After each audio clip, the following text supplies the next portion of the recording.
are now listening to the War Report Podcast Network. What is up, everybody? Well, I'm sorry, I just punched my mic as I start the show. What's up, everybody? Welcome back to the College Loop Podcast. I'm Larck on Twitter. And of course, on the Twitter, you can also see I made my announcement yesterday for probably the biggest news of my life thus far. I am engaged. Me and Lauren that went to Auburn on Saturday. It's a lovely story about my deep love and passion for Auburn University. I took her to the lathe. You know, the curse about the lathe. You know, if it fires, you got whatever you think about proposing. As an Auburn man, you take your girl to the lathe. You kiss her in front of the lathe. If it fires, she's not the one. If it doesn't fire, she is the one. Kissed her at the lathe, didn't fire, so went ahead and got down on a knee and asked her, and she said yes. So, yes, as we are, I guess not as we were recording this, but as I'm recording this, I'm officially engaged. So I appreciate everybody. The post that I put up on Twitter, I announced it to the world yesterday, and it actually blew up a lot more than I thought it would. And I appreciate every single one of y'all who was wished us congratulations, the best of luck moving forward. I told her that I asked her if I could live stream the wedding on the College Loop YouTube, and she wasn't really for that. But I'll see what I can do for y'all to go moving forward. But of course, Auburn football is the big news item for the show, which we'll get right into it. Auburn picks up their second quarterback of the transfer portal cycle in Stanford quarterback Ashton Daniels, the junior, I guess going to his senior year, 3-year player at Stanford, I believe a 2-year starter at Stanford. Kind of took a step back in his year, but I didn't really follow Stanford at all, really, so I don't know how many other passers they had. 1,700 yards passing on the year for Daniels. Mix that with almost 700 yards rushing. Again, just a really good dual threat guy who made a lot of big plays. I mean, he led a comeback over Colorado and made one of the biggest touchdowns of the game. I don't know if it was the game-winning touchdown or what, but he did it over the Heisman winner, which I'll put hyphens over that because I truly believe that should have gone to Ashton Jeanty. But yeah, the starter last year for Stanford led Stanford in rushing yards as well by a factor of 360 yards. Also was second on the team in touchdowns, but the other guy on there was another quarterback, Justin Lamson, who did just about as much running, getting 8 touchdowns on the year for him. And yeah, but less yards, a lot less yards. So, yeah, I think this is an interesting pickup. We've talked about him before. We expected this was a prediction, like as soon as the portal opened up, like it was like immediate traction between Ashton Daniels and Auburn. And with the departure of Walker White, it still does leave an extra spot left to fill up because you got Jackson Arnold, you got Ashton Daniels, and, of course, they're bringing in Deuce tonight. And it does leave an interesting question for Auburn moving on to the spring is, do you have an open quarterback battle moving forward? Because Ashton Daniels is a gamer. He's a dog. Watching his highlights, dude can play. And whether or not he had a bad Stanford team is to be determined. But kind of goes the same thing as Jackson Arnold. I think both those guys have a lot of potential and are very talented guys, both dual threat guys, as well as Deuce Knight, who was the Mississippi-Alabama All-Star Game MVP because he had 130 yards rushing in that game, mixed with like 180 yards passing, if I'm not mistaken. So you got 3 dual threat guys who you can put into the system right away. And I think it's a big discussion point moving forward because do you give Jackson Arnold the job right away? I think that depends on the NIL deal there if you automatically put him in at the spot. But with Ashton Daniels coming in, he's also a Power 4 starter. And then you got Deuce Knight, who's one of the highest-ranked quarterbacks in Auburn history, recruit-wise. Do you give all 3 of those guys a fair shot? I mean, how often do you get a true freshman guy that's able to step in right away and play like lights out? DJ Lagway did it last year. I think he was definitely the best quarterback on Florida's roster. Lenore Sellers showed promise the previous year, but of course they gave it to him this year because he was a redshirt freshman this year. But it does bode that question because really Deuce Knight does probably have the most potential out of all of them in a way. And does Jackson Arnold do enough last year to really prove that if you give him more talent around him, does he perform better in this system? And Ashton Daniels, the same question. If you go from a 3-9 Stanford team and give him this Auburn wide receiver core of Cam Coleman and Malcolm Simmons and Perry Thompson and Bryce Kane, and to be determined on other guys you're trying to pick up in the portal, do these guys elevate the offense? And who elevates it the most? The spring is the difficulty with Auburn here is very rarely has there ever been a true quarterback competition for the Auburn football program. I can't remember the last time Auburn had a true competition for the starting quarterback gig. Like I can go back to when Bo Nix got here. It felt as soon as Bo Nix stepped on campus, he got the job right away. It was like set in stone. I guess that's another true freshman who kind of came out and played pretty well as a true freshman. And then like go back even further, Jarrett Stidham, whenever he transferred in, I mean, you saw the applause he got whenever Malik Willis was there at the basketball game when they got like honored at that point Auburn Arena. Jarrett Stidham plugging right there, starting quarterback. And you go back even further. I mean, do you count Jeremy Johnson and Sean White in the 2 years of that debacle that happened? So do you get an actual quarterback battle here? Is Jackson Arnold the automatic shoe-in? I would be remiss to think that he wouldn't. Let me get the wording right first. I would be shocked if Jackson Arnold was not already promised the keys to the Ferrari of this offense. But with Ashton Daniels and the plays that he made, I mean, you can't deny the talent that he put on display at Stanford. I mean, the game-winning touchdowns, a 97-yard touchdown 2 years ago, a 62-yard touchdown this previous year, and just what he can do. I mean, he had a 67-yard rushing touchdown last year. So there's a lot of talent in this Auburn quarterback room, regardless of how you look at the records from the previous teams last year. 6-6 Oklahoma, 3-9 Stanford, and of course you got a true freshman coming up. Do you give the job to Jackson Arnold right away? I don't know if you do. I think what you're looking at here, you're looking at two guys who are looking to build from the seasons they had last year. Ashton Daniels, 10 touchdowns, 12 interceptions. Not the best season as a passer, but as a rusher, I mean, he almost had 700 yards rushing. Jackson Arnold, he had about 12 touchdowns, 3 interceptions. He had about 1,400 yards passing, and he also had a good chunk of yards rushing as well. So you got two guys who are looking to take a step up. They have more talent around them. Stanford doesn't have the wide receiver core Auburn has. Oklahoma definitely didn't because over half of their guys were injured. Oklahoma played most of their season last year with their wide receivers 7, 8s, and 9s. But it's up to Hugh Freeze to really push these guys to get better. Who has the most to give Auburn going forward? And is it worth getting these guys who struggled last year, just putting them in right away? You can't put all these guys right in with the ones. Because there's elements to the game that Jackson Arnold has that Ashton Daniels doesn't have, but there's elements to the game that Daniels has, but Arnold doesn't have. And of course, and you have to give Deuce Knight a fair shot here.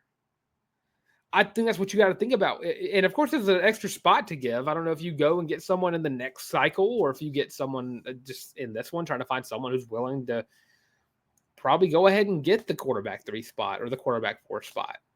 You got to find someone who can fill that role. I mean, there are guys who are still entering the portal to this day. Like at this very minute. There are quarterbacks all over. There are over 150 quarterbacks entered the transfer portal. And you picked up Jackson Arnold. John Mateer now in the portal, but I don't know if you go after Mateer if you just got Arnold. Mateer, Oklahoma pretty much thinks that they're getting Mateer, and they desperately need transfers in because they only have 1 to losing 23 guys to the portal, which is technically a better ratio than Alabama, who has lost 13 players and picked up 0 in the portal. But you got to figure this out. You need to have a quarterback battle in the spring. I want to see Arnold with the ones. I want to see Ashton Daniels with the ones. I want to see Deuce Knight with the ones. I think when you go into year 3, you have to do everything possible to prove that you can win next year. The quarterback position is going to be under a microscope from now. I would say from now, since the end of the Iron Bowl to the end of the 2025 season, this quarterback position is going to be under a ginormous microscope because of how terribly it was handled over the past 2 years. Waiting so long to grab a guy, settling for Peyton Thorne, not going after a guy last year, having to settle for Peyton Thorne again. And then what you did with the New Mexico situation, you gave the job to Hank Brown, and you took it away from him, and you kind of put him in a bad spot, and he had the transfer, and now he's at Iowa. And then you get into the offseason. You start heavily going after portal guys. You get Jackson Arnold, but you lost some trust with Walker White. Walker White gets out. So you got 2 guys on scholarship. I presume 3 now with Ashton Daniels. So when you're going forward now, you've got 3 guys who all have talent. 2 of them have played at the P4 level. Jackson Arnold, you're probably going to go in as a favorite. He was a higher rated quarterback than Ashton Daniels was coming in, recruiting wise. He was a 5-star plus guy. Ashton Daniels is probably going to be a guy you put in more to run the ball, I presume, if you want to have a guy to kind of go in goal line situations or red zones, kind of fill in a role that you're going to hate me for saying it, kind of fill in a role that Robbie Ashford had earlier on in the 2023 season that it worked at times. And, of course, he also has opportunities to throw the ball. So, yeah, very interesting to see where Auburn goes moving forward. I think Daniels is a good pickup. I mean, he's a guy that you're bringing in to make the other guys better, which is what you do. All you do at the quarterback position, you bring in other guys to make the guy better. So Jackson Arnold needs to feel someone breathing down his throat, breathing down his neck. And then same thing with Daniels. He needs a guy breathing down his neck. And Deuce needs someone breathing down his neck. It needs to be a triangle of guys who are competing at the highest level to take the other guy's spot. Daniels should want that starting gig just as much as Jackson Arnold should, and Deuce Knight should want it just as much as both of those guys should. And all those guys should be competing to want it more. So going into the season, I mean, I still think it's Jackson Arnold's job to lose because he's the guy that you picked up right away whenever you could get him.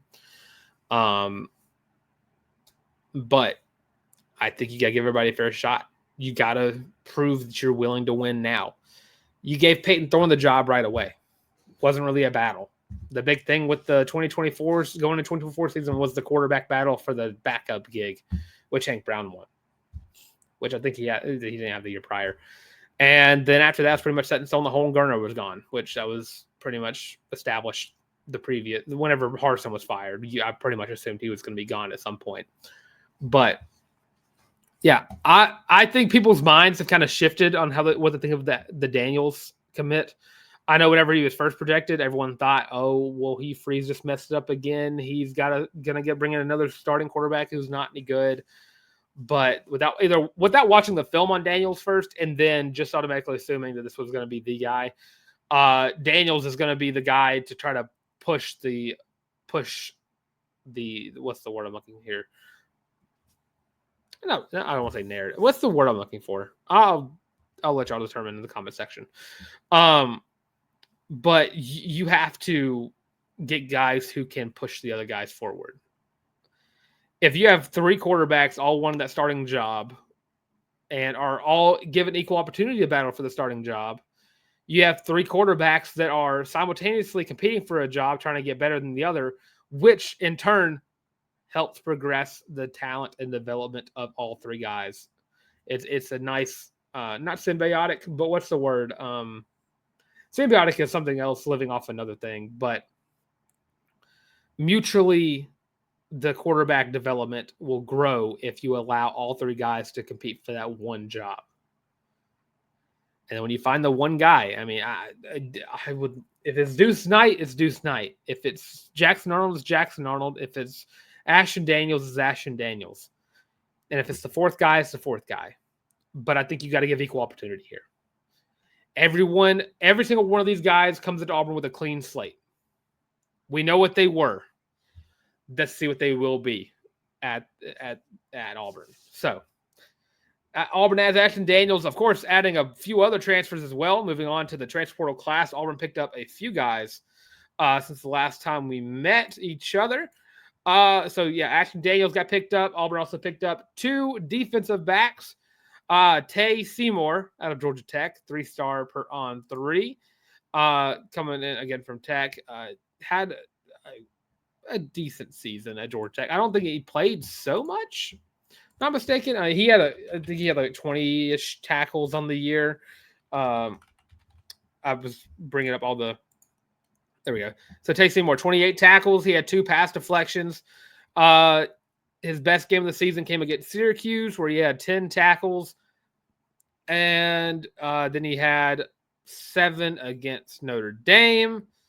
But yeah, getting depth in the secondary that you need. You lost a safety, or a couple safeties actually, if you consider Laquan Robinson to be in that category. And you also added in, I'm going to need someone to help me pronounce it, Rayon. I should have done my due diligence with that. Strader out of Miami, Ohio, the Red Hawks. So Strader, it was a higher rated guy on 3. He was a 4-star transfer portal guy. Last year for the Red Hawks, had 40 tackles and 2 interceptions. His freshman year, he also had 40 solo tackles. He had 53 tackles last year. Freshman year, he had 57 tackles. This past year, he had 17 pass deflections. And freshman year, he had 12 pass deflections.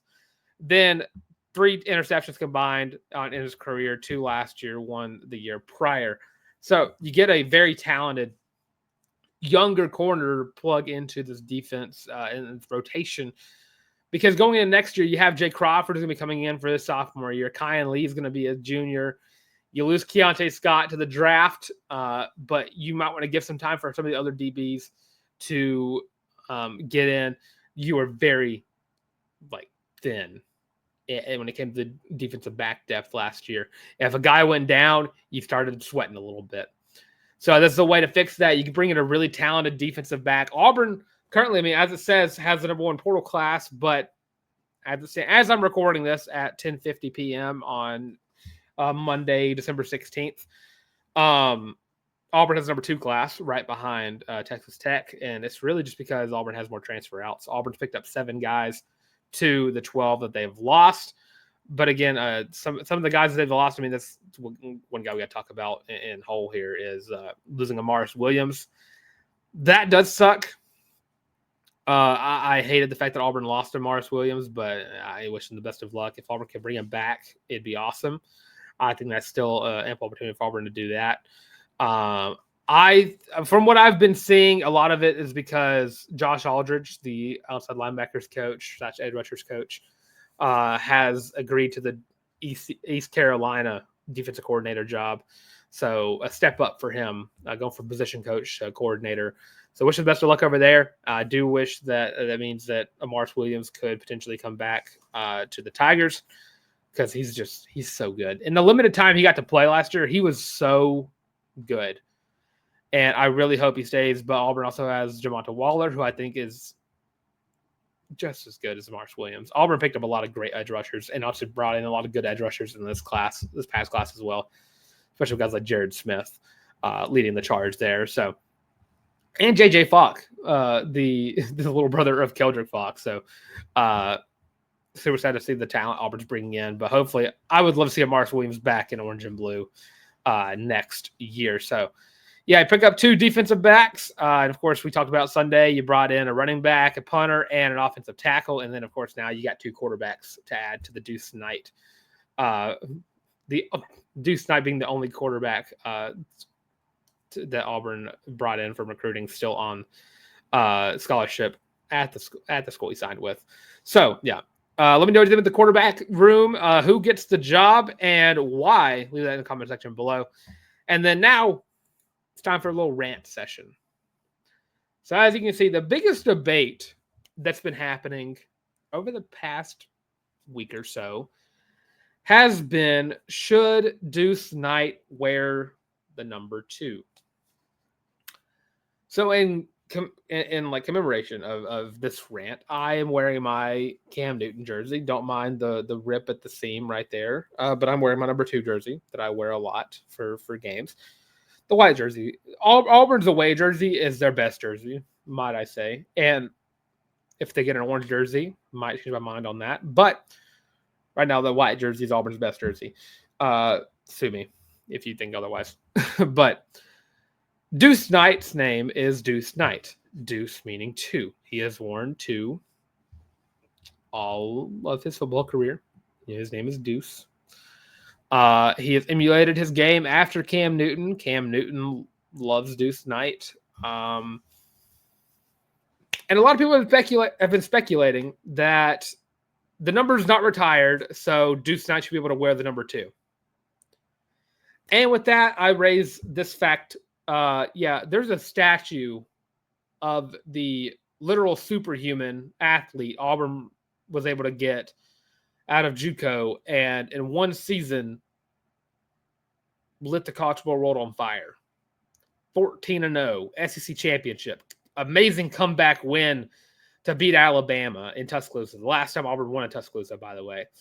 SEC championship, a series of just Heisman moment after Heisman moment after Heisman moment, which led to him winning the Heisman, led to him winning all these awards. And across, just talking about awards, the last time Auburn won a national championship was because of the one and only Cameron Jarrell Newton. So, the number is not retired, which is stupid, might I add. Same thing with the Carolina Panthers. Retire the 1 jersey over there. I'm an avid Panthers fan. I'll be spending next week, or that's not this next week, but this weekend in Charlotte to watch the Panthers play in person. I've never officially been to a Panthers game in Charlotte, so I get a chance to do that this weekend, which is going to be awesome. I'll be wearing my Cam Newton jersey for that one. Taking my fiance, which I can officially say. So you need to retire Cam's number first and foremost. You have a statue of him. He's broken all these records, single season records. He had 50 touchdowns on the season, 30 passing, 20 rushing. He did all of this stuff for Auburn. Auburn is Auburn now because of what Cam Newton did in 2010. I don't think no one should even think about wearing that. I don't even like the fact that 2 gets to be worn in recruitment photos because of the fact that they won't even get a chance to wear that at Auburn. 2 should not be worn. When you see the 2 jersey, the number 2 Auburn jersey, you already know who it is. It's Cam Newton. It is Cam Newton is number 2. I think if you want to establish yourself as an Auburn quarterback for everyone to remember, you should have your own number. And yes, it's the name, image, and likeness thing. It's the name, not the number. But when you think of like 34 for football, that's been retired. That's Bo Jackson. 7, that's Pat Sullivan. 88, that's Terry Beasley. And of course, there are players throughout the years. When you think of a number, you're like, that's them. That's that person. This is that player.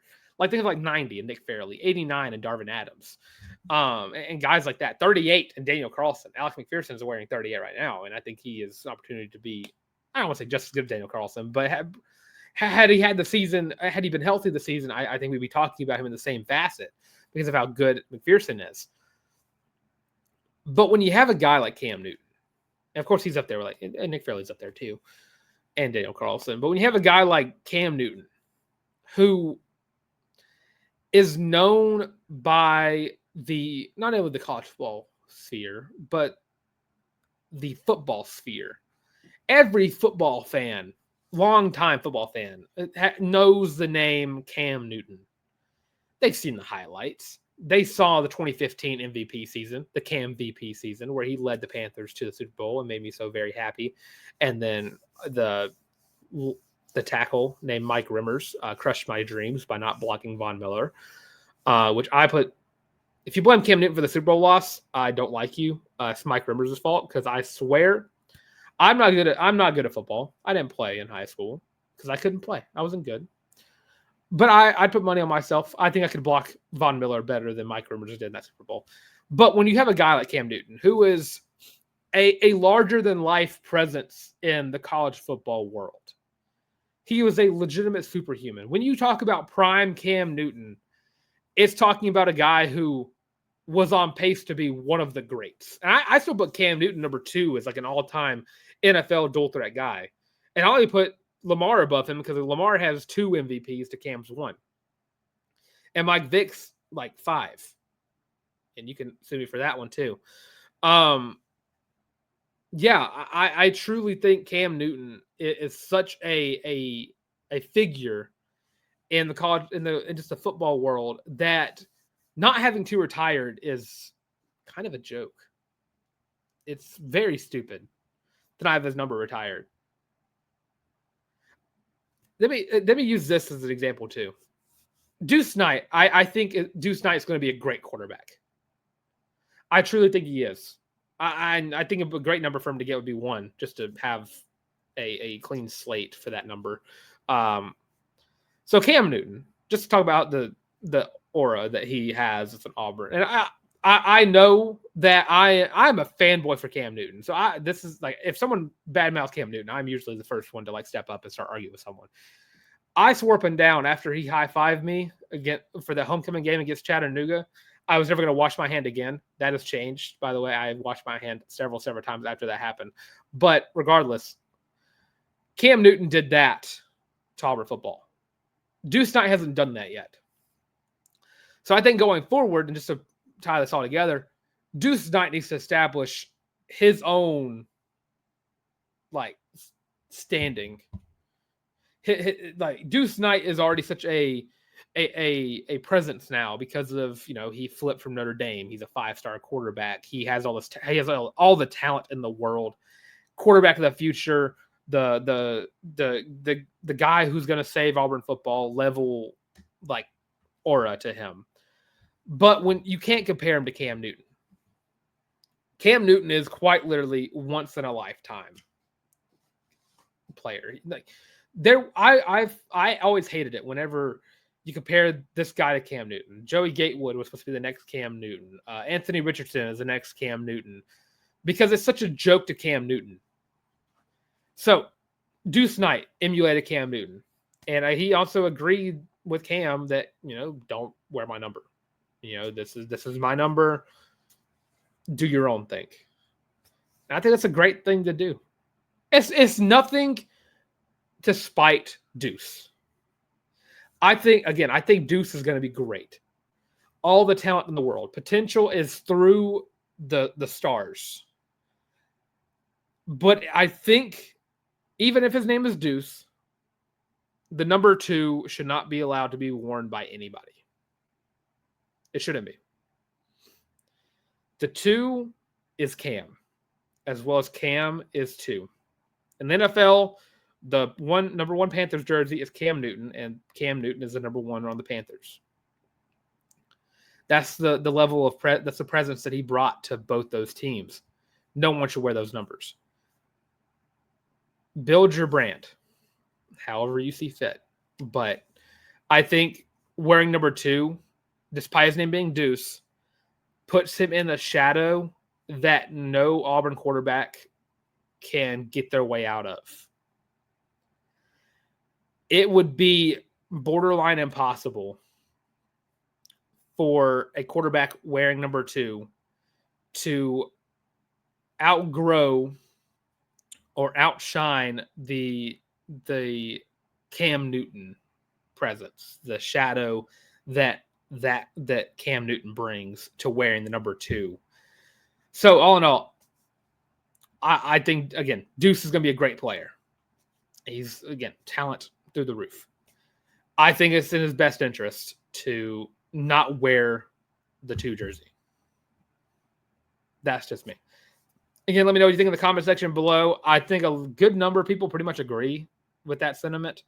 I know there were some people that say, it's the number, retiring numbers is stupid, which it's not. It's giving, you're honoring someone who paved the way and broke records galore.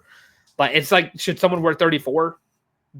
It like unretire all the numbers. Should someone wear 34? No. Bo Jackson was such a figure in the 80s.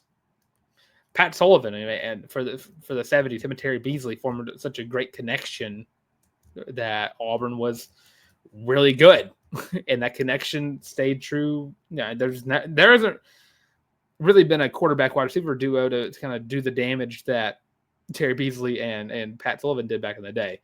Of course, you could probably find guys who probably emulated all those stats, but as the game changed, I mean, those two were like revolutionary. So again, I don't think it's fair to Deuce to give him this shadow to sit in until it's his time to shine. So again, all this can be changed if Auburn just decide, you know what? Hey, 2's retired. Retire the number 2. Bring Cam in, bring him down for the first home game of the season in week 2 versus Ball State, and like put like a curtain over it and like drop it, and there's like the number 2 planted there right next to 34 as a retired number. Like, this number will never be worn again from any Auburn Tiger from 2010 to the day the world ends. No one should be wearing number 2 as an Auburn Tiger. Shouldn't be happening. Should not be happening. So, yeah, that's my 2 cents. Let me know what you think in the comment section below. Of course, this is a very quarterback-heavy episode.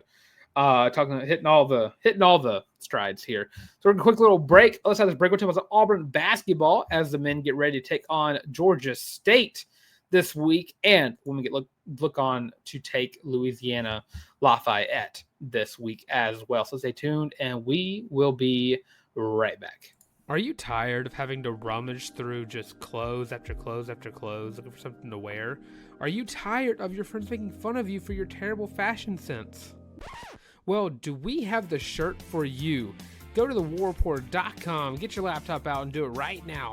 Go to the shop and get your very own Feelin' Loopy t-shirt as well as your college loop hat, and you can get both of them for only $25 each. Plus shipping and handling, of course. But with that, now back to your regular scheduled program. And of course, it's available on thewarreport.com. Go to the shop. Second page is a Feelin' Loopy t-shirt. First page, college loop hat. What's comfortable items going to wear in your entire life? You want to wish us congratulations for me and my now fiance getting engaged. Rep the merch. But of course, the best way you can support the show, I would love it if everyone bought the merch. If everyone bought the merch, it'd be awesome. And you'd all be even more of my favorite people than y'all already are. All 930 plus of you now out here supporting the College Loop loyally throughout. 933 to be exact at the time of recording this. So, yeah, I love all y'all. But the best way you can support the show, by liking, by commenting, and by subscribing, of course. We're getting so very close to 1,000 subscribers. I don't know what I'm going to do for 1,000 subscribers. I don't.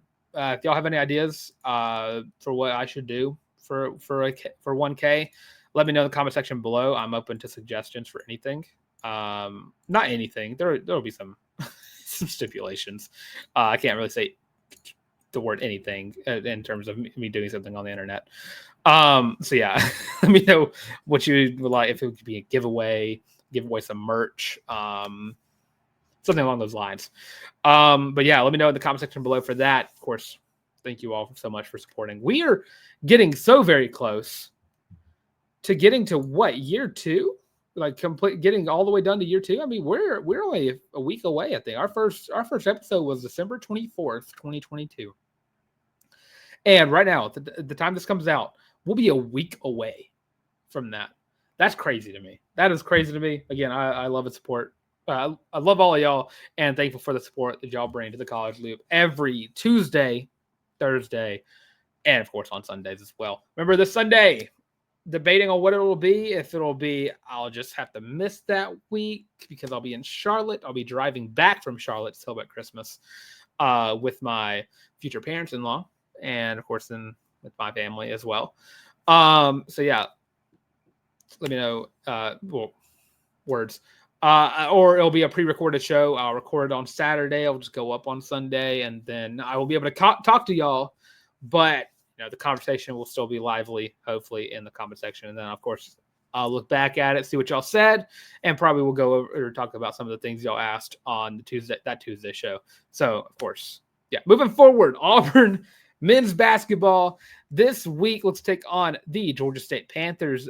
I say this week, today, actually, at 7:00 p.m. CST. Game will be on ESPN Plus / SEC Network Plus. This game, of course, will be at beautiful Neville Arena.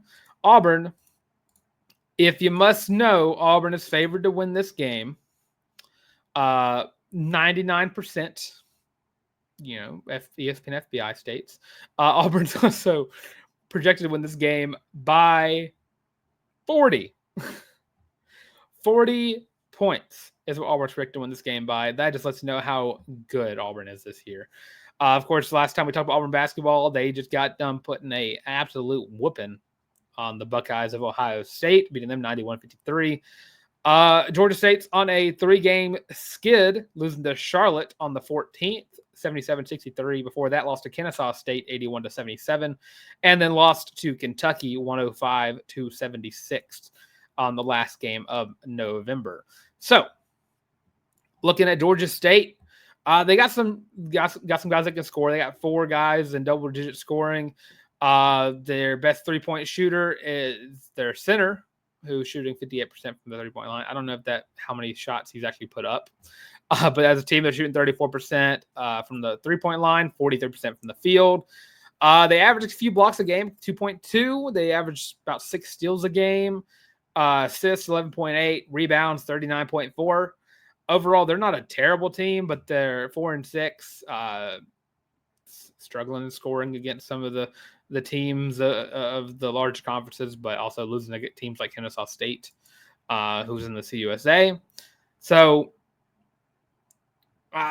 this should be an easy win. I mean, it's not going to be the longest preview in the world because I think Auburn should just win this game outright, and they will. Knock on wood. Because there's an X factor in the air with Auburn basketball, and his name is Johni Broome. Talking about retiring jerseys before the break. I honestly think Johni Broome's jersey will be retired. Pretty much as soon as he's already graduated, but once he steps off the court for the final time as an Auburn Tiger, I mean, the banner should have already been stitched together. No one should wear the 4 ever again. Go ahead and just take it off. No one's allowed to wear 4. It's Johni Broome. That is Johni Broome through and through.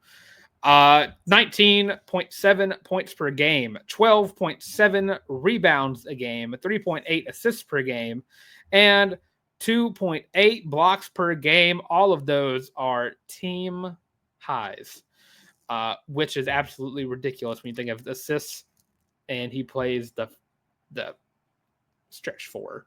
So, absolutely ridiculous. Leading in steals per game for Auburn. Those are 2 guys with 1 a game. Dylan Cardwell has got 1.1 leading the team. And then after that, you got Todd Pettiford with 1 per game. And I'm reading the wrong things. Let's see. 0.9 per game for Dylan Cardwell. I was looking at blocks. 0.9 per game for Miles Kelly. 1.0 leading the team there for Todd Pettiford. Blocks again. Dylan Cardwell's second with 1.1. Auburn's got too many X factors in here. They're shooting really well from the 3-point line, 38.2%, especially after last week. I mean, you beat Ohio State by just demolishing the 3-point line. That was all. The basket was 5 feet wide for Auburn against Ohio State. They're shooting very well from the field. Auburn as a team is making 50% of their shots, which is ridiculous when you think of how many times they've just thrown up shots. And they're shooting maybe too much at times. But, I mean, regardless, Auburn is a really good team. And by really good team, I mean they are a scarily good team who everyone should be scared to play. Best team in the country. Leave it at that. AP poll voters don't know ball. They do not know ball. By all metrics, by all stats, by everything, efficiency rating, everything, Auburn, number 1. But they got a loss on the year. They played at Duke, and then they just get a lot of hate for that loss to Duke. And now AP voters are voting them not number 1. Some guy, I need to find this guy's name. Someone voted Auburn number 9. And, dude, you're on my list. I hate you. Yeah, Auburn, best team in the country. Already a number 1 seed in my heart, in my brain, and by just metrics in general, number 1 overall seed. Just the best team in basketball.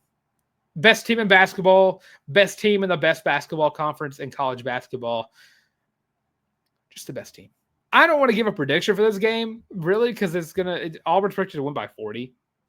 But that's a hard game to predict. I don't know if Auburn wins by 40, but it would not surprise me if they did. I mean, they almost beat Ohio State by 40. They beat Richmond by 44. And interesting to see how that goes out. But Auburn's going to win big, regardless. It's a hard game. It's kind of like picking like the cupcake games. I'm not going to call Georgia State a cupcake. It's a rude thing to say. But like when you play like an FCS team and you just have to guess a score in football, it's kind of the same thing as that. I mean, it's like you're going to put a butt whooping down. But yeah, Auburn's going to win big versus Georgia State.